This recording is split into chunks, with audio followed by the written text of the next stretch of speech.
What's up, internet? My name is Kayla and welcome back to my channel.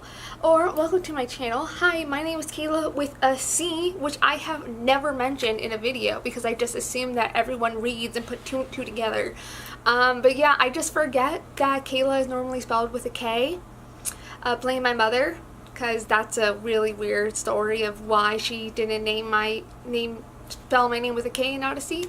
Really petty revenge against my grandma for the spelling of her name. Yeah, it's weird.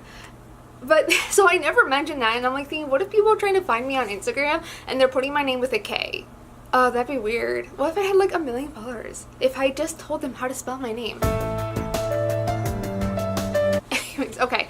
So it's Kayla with a C, Hayes with a Z. It's legally spelled with an S, but you know what? On Twitter, you can spell your name however you want. So that's what I did. But guys, I have a confession to make, okay?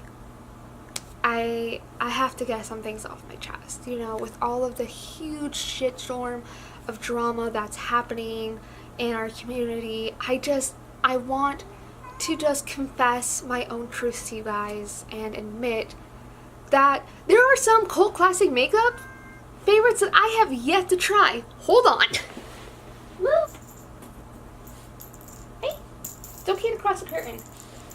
Hey, so this was meowing, which is totally ruining this bit, but yes, there are some favorite cult classic makeup products that I have never tried, and I don't know if I will, guys. I don't know. So before the drama channels can come for me, I'm going to share my truth and talk about those products. So if you are curious to maybe see Moose, don't meow if you don't want to play. Maybe see me yell at my cat, then let's get rolling. So the inspiration for this video is pretty much MAC as whole as a brand. I've said this before, I'll say it 100 million times, I'll say that 100 million times in my videos. I'm playing with Moose. So specifically I want to say, like, I have not tried any single MAC product, okay?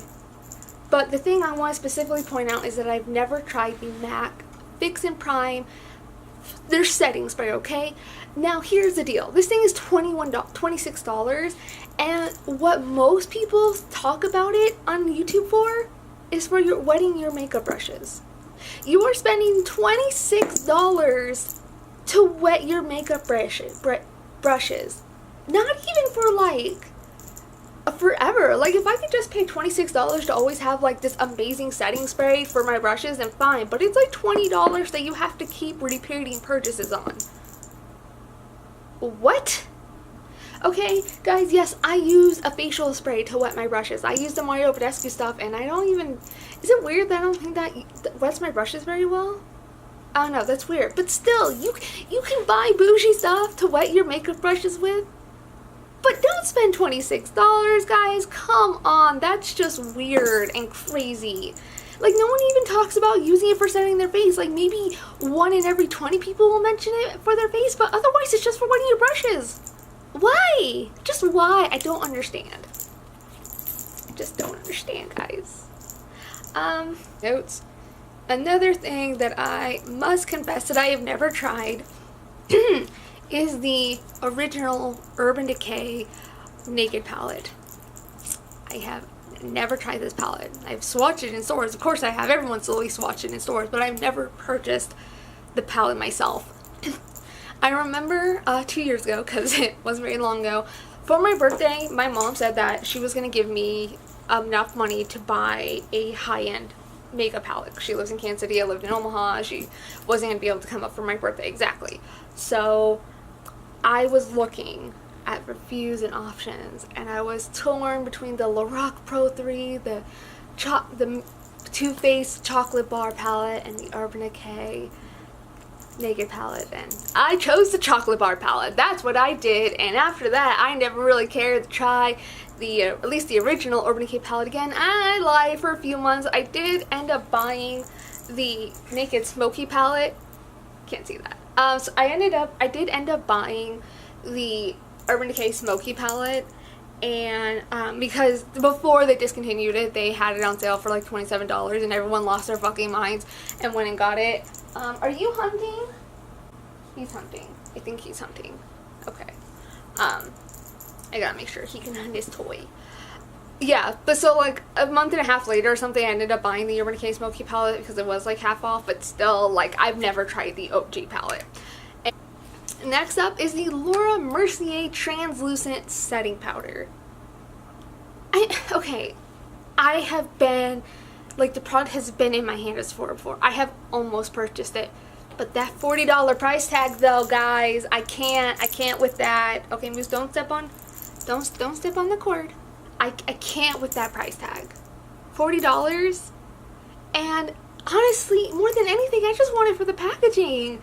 I just probably would try to go through the Laura Mercier powder as fast as I could, and then whatever loose powder I bought after that, I would just always put in the Laura Mercier container. Like, that's what I want more than the powder itself. I don't really care about trying it.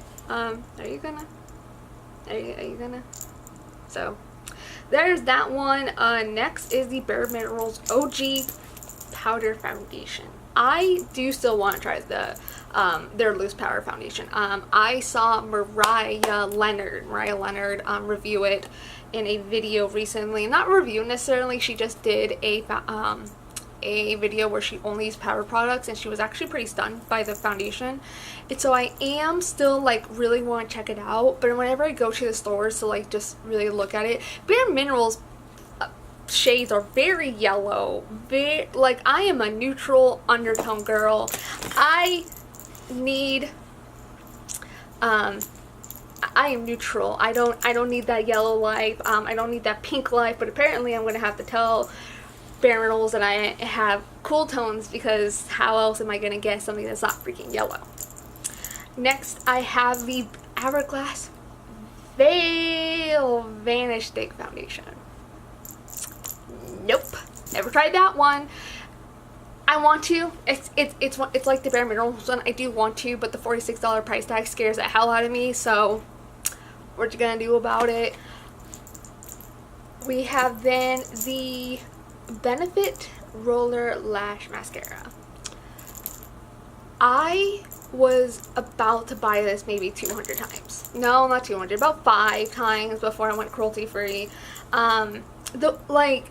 A lot of people, like, love it, but then there were the people that just, like, I don't get it. And I was kind of like, what if I'm one of those people? I will admit, when, like, Jeffree Star had his, like, face as part of that one campaign for the Roller Lash, I did want to buy it then. Not that I'm, like, obsessed with Jeffree Star. I just thought it was cool that he had, like, that with another brand. He's only really done stuff with his own brand, so I was just like, yay, good for you in that.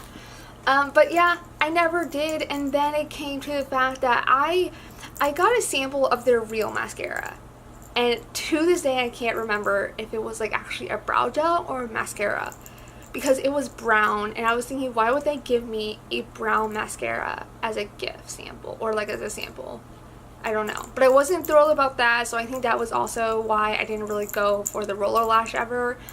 And then now I'm cruelty free, and now I definitely don't care. And also, I hate rubber wands. I really do not like rubber. Come on, Moose. Come on. I really do not like rubber bristle mascara wands. I am not knowingly purchasing a mascara with a rubber wand. And I think the last thing I have on my list is the... Okay, this isn't fully a cult classic. Not yet, because there hasn't been enough time, but I know it is going to be on the cult classics list in due time. And that is the Morphe Jaclyn Hill palette. Not this Vault collection that just came out. No. The one from last year that was like, it's limited edition. Fuck no, it's not gonna be limited edition. It's Jaclyn Hill.